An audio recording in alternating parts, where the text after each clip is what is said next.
Provérbios 13, verso 12, é um versículo que contém uma mensagem que fala profundamente com muitos que enfrentam a realidade das esperanças adiadas e o cumprimento dos desejos. A versão Almeida Revista e Atualizada da Bíblia o traduz como: a esperança que se adia faz adoecer o coração, mas o desejo cumprido é árvore de vida. Este versículo envolve uma sabedoria prática e espiritual que oferece uma compreensão profunda da realidade humana e da interação entre expectativas e realizações. A primeira parte do versículo, a esperança que se adia faz adoecer o coração, aborda a psicologia da esperança. A esperança é uma força poderosa no ser humano, funcionando como motor que impulsiona a vida para a frente, especialmente em tempos de lutas.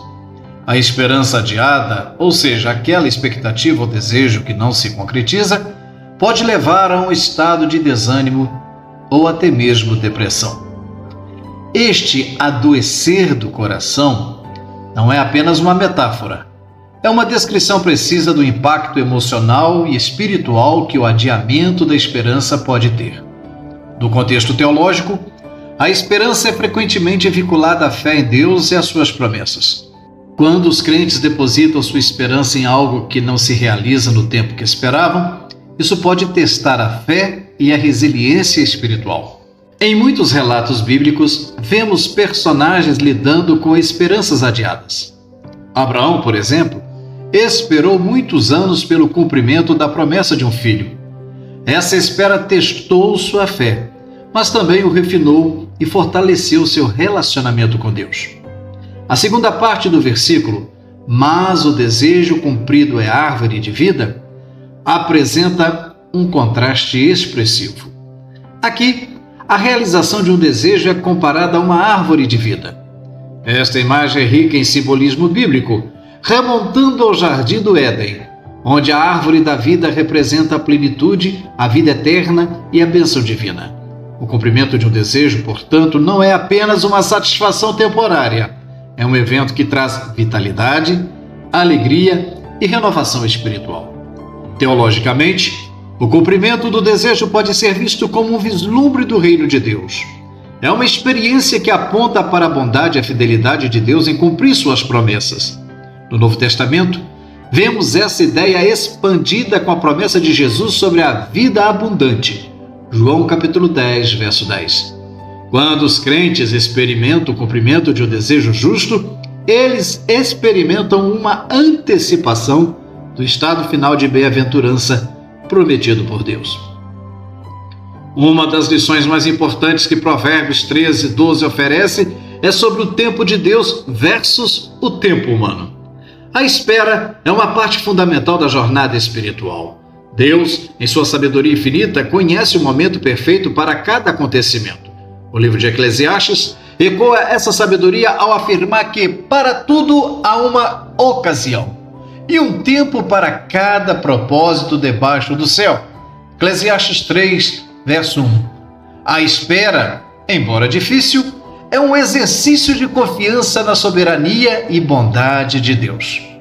A Bíblia está repleta de exemplos onde a paciência é recompensada. José, por exemplo, teve sonhos de grandeza na juventude, mas passou anos como escravo e prisioneiro antes de ver esses sonhos realizados. Sua história é um testemunho de como Deus trabalha através do tempo, muitas vezes em maneiras misteriosas e inesperadas para cumprir seus desígnios. Para os cristãos, a esperança máxima é a ressurreição e a vida eterna com Cristo. Esta esperança transcende todas as outras, oferecendo uma perspectiva eterna que pode sustentar os crentes através das adversidades temporais. Romanos capítulo 8, versículo 18 declara: porque para mim tenho por certo que os sofrimentos do tempo presente não podem ser comparados com a glória que em nós há de ser revelada. A ressurreição de Jesus é o fundamento dessa esperança. Ele confirma que mesmo quando parece que todas as esperanças são adiadas ou perdidas, Deus tem o poder de transformar a maior derrota na maior vitória.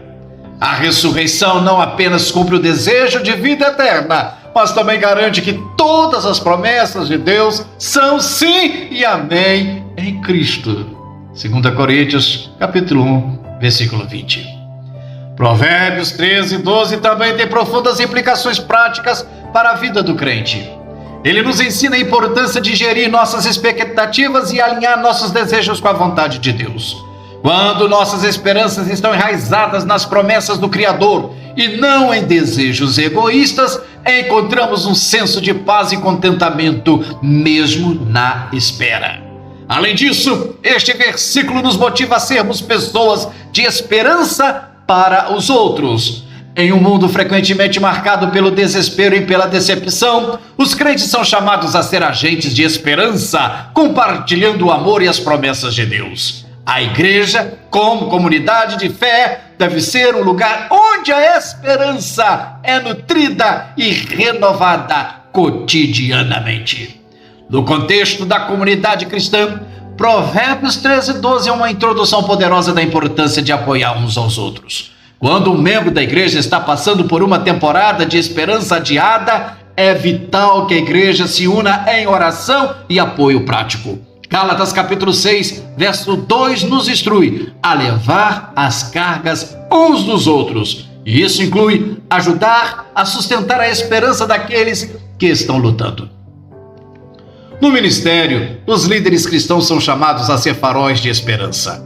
Isso implica pregar e ensinar sobre a fidelidade de Deus, incentivar a paciência e a confiança em tempos de espera e celebrar publicamente os testemunhos de desejos cumpridos como árvores de vida. Cada testemunho de um desejo cumprido é um marco da bondade de Deus e um incentivo para continuar esperando e confiando. Provérbios 13 e 12 é um versículo que oferece uma sabedoria profunda e rica para a vida cristã. Ele nos lembra do impacto emocional e espiritual da esperança adiada e da alegria e vitalidade que vem com o cumprimento dos desejos. Teologicamente, ele nos aponta para a importância de confiar no tempo de Deus, a esperança da ressurreição e a vida eterna e a necessidade de sermos pessoas que sustentam a esperança. Ao meditar sobre este versículo, os crentes são chamados a refletir sobre suas próprias esperanças e expectativas, a confiar mais profundamente em Deus e a ser fontes de esperança para os outros. Provérbios 13 e 12 nos chama a uma vida de fé paciente, sabendo que Deus, em sua infinita sabedoria e amor, cumprirá seus propósitos em seu perfeito tempo. No Novo Testamento, a relação entre expectativas e realizações é central para a mensagem cristã. A vida, morte e ressurreição de Jesus Cristo são a realização das promessas do Antigo Testamento e estabelecem novas expectativas para os seguidores de Jesus. Eu te chamo, através dessa mensagem, a explorar o Novo Testamento e constatar como o mesmo aborda as expectativas humanas e divinas e como essas se realizam de maneiras que muitas vezes surpreendem e transformam. Os judeus do primeiro século viviam uma expectativa ardente da vinda do Messias, um libertador prometido que restauraria Israel e traria a justiça de Deus. Esta expectativa é claramente evidenciada nos evangelhos. Por exemplo, em Lucas capítulo 2, versículos 25 a 32, Simeão, um homem justo e piedoso, esperava a consolação de Israel. Ao ver o menino Jesus, ele reconheceu a realização dessa expectativa, proclamando Jesus como luz para a revelação aos gentios e para a glória do teu povo Israel. Versículo 32 do capítulo 2 do Evangelho de Lucas. No entanto, a maneira como Jesus cumpriu essas expectativas foi inesperada. Em vez de um líder militar ou político, ele veio como servo sofredor.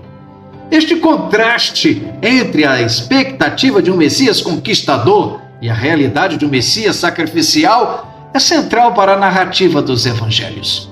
Jesus redefiniu as expectativas messiânicas ao cumprir as profecias de Isaías 53, que descreve um servo sofredor que levaria sobre si os pecados de muitos. Os discípulos de Jesus também tiveram suas expectativas desafiadas e transformadas. Inicialmente, muitos deles esperavam que Jesus estabelecesse um reino terreno imediato. Após a ressurreição, em Atos capítulo 1, versículo 6, eles perguntam: Senhor, é neste tempo que vais restaurar o reino a Israel? Jesus responde mudando o foco de suas expectativas.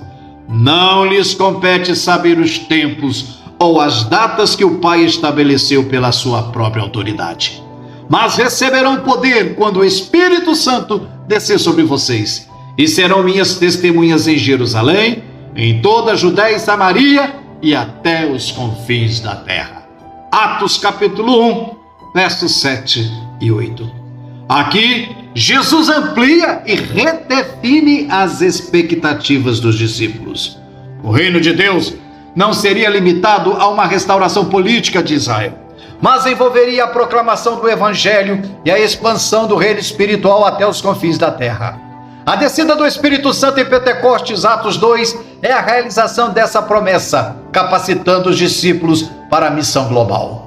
O Novo Testamento também lida profundamente com as expectativas de salvação e vida eterna. Jesus promete em João capítulo 14, versículo 1 até o 3, que ele está preparando o lugar para seus seguidores na casa do Pai, estabelecendo a expectativa de uma futura comunhão eterna com Deus. Paulo desenvolve essa expectativa em suas epístolas, particularmente em 1 Tessalonicenses, capítulo 4, versos 16 e 17, onde descreve a segunda vinda de Cristo e a reunião dos crentes com ele nos céus. A ressurreição de Jesus é a realização inicial dessa esperança de vida eterna. Em 1 Coríntios 15, Paulo argumenta que a ressurreição de Cristo é a garantia da ressurreição futura dos crentes. Ele afirma: mas de fato Cristo ressuscitou dentre os mortos e foi feito as primícias dos que dormem. 1 Coríntios capítulo 15, verso 20. Assim, a ressurreição de Cristo não só realiza as promessas de Deus, mas também estabelece a expectativa certa de que os crentes também serão ressuscitados. O apóstolo Paulo teve que enfrentar e reajustar suas expectativas várias vezes ao longo de seu ministério. Em 2 Coríntios, capítulo 12, versos 7 até o 10, ele relata como pediu a Deus 3 vezes que removesse um espinho na carne. A resposta de Deus foi: minha graça é suficiente para você, pois o meu poder se aperfeiçoa na fraqueza. Aqui Paulo aprendeu que suas expectativas de alívio imediato não se alinharam com o propósito de Deus, que queria demonstrar seu poder através da fraqueza de Paulo. Paulo também escreveu sobre a tensão entre o agora e o ainda não do reino de Deus. Em Filipenses capítulo 3, versos 12 até o 14, ele expressa sua expectativa de perfeição e plenitude em Cristo, reconhecendo que ainda não alcançou essa meta, mas continua a perseguir seu objetivo. Essa postura de expectativa ativa e perseverança é fundamental para a vida de um crente. O Novo Testamento está repleto de expectativas escatológicas, ou seja, expectativas sobre os eventos finais da história e a segunda vinda de Cristo. Em Mateus 24 e 25, Jesus descreve sinais e parábolas relacionadas ao seu retorno, preparando os discípulos para viverem em expectativa vigilante. Ele adverte, Mateus 24, verso 42, portanto vigiem, porque vocês não sabem em que dia virá o Senhor. O livro do Apocalipse é a culminação dessas expectativas escatológicas. Ele oferece uma visão do fim dos tempos, a derrota definitiva do mal e a realização completa do reino de Deus. Apocalipse capítulo 21, verso 1 até o 4, descreve a realização última das expectativas dos crentes. Vi novo céu e nova terra, e Deus limpará de seus olhos toda lágrima. E não haverá mais morte, nem pranto, nem clamor, nem dor, porque já as primeiras coisas são passadas. Esta é a realização final de todas as expectativas cristãs, onde Deus habitará com seu povo eternamente.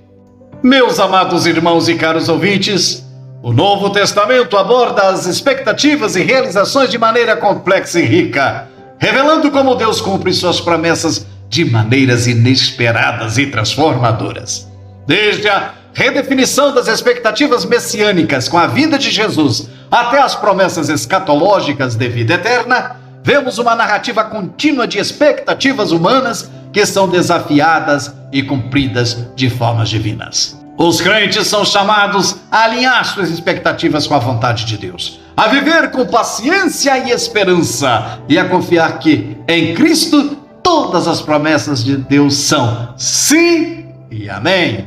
Este alinhamento traz paz e perseverança, pois sabemos que Deus, em sua fidelidade, realizará todas as promessas em seu tempo perfeito, culminando na renovação de todas as coisas e na comunhão eterna com Ele. Que Deus, em Cristo Jesus, vos abençoe e pensem nisso.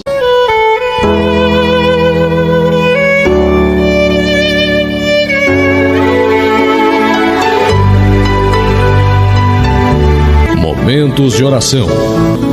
E tudo quanto pedirdes, crendo, recebereis.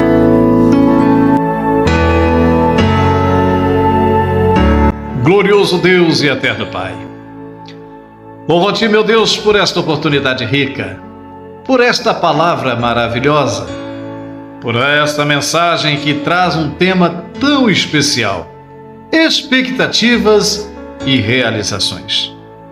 Na verdade, meu Deus, é uma mensagem que se enquadra com a realidade humana, com aquilo que está dentro dos corações, pois ao longo da vida do ser humano, o que mais ele tem em abundância são expectativas. Ainda quando criança, há aquela expectativa de crescer, de poder trabalhar, de poder ser igual ao pai, de poder ser igual à mãe. Enfim, são sonhos e mais sonhos movidos por uma esperança muito especial. Mas ao longo da vida, na adolescência, ao amadurecer, enfim, ao chegar à velhice, o homem sempre tem expectativa. E isso é um motor real que alonga os nossos dias sobre a terra. Pois quando esse motor para de funcionar, quando a pessoa para de ter expectativa e esperança, ele morre. Mas sabemos também, ó Deus, que essas expectativas elas precisam serem acompanhadas de realizações.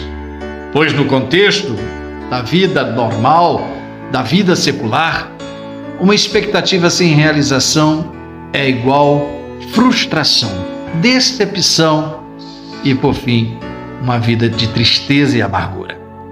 É o retrato de muitos, pois se baseiam apenas em conquistas e desejos materiais. É a realidade de milhões e milhões de pessoas, pois se encontram frustradas, abatidas, amarguradas e até com depressão, pois colocaram todos os seus sonhos, tudo aquilo que planejavam, tudo aquilo que desejavam, os seus desejos, em coisas terrenas, em coisas materiais.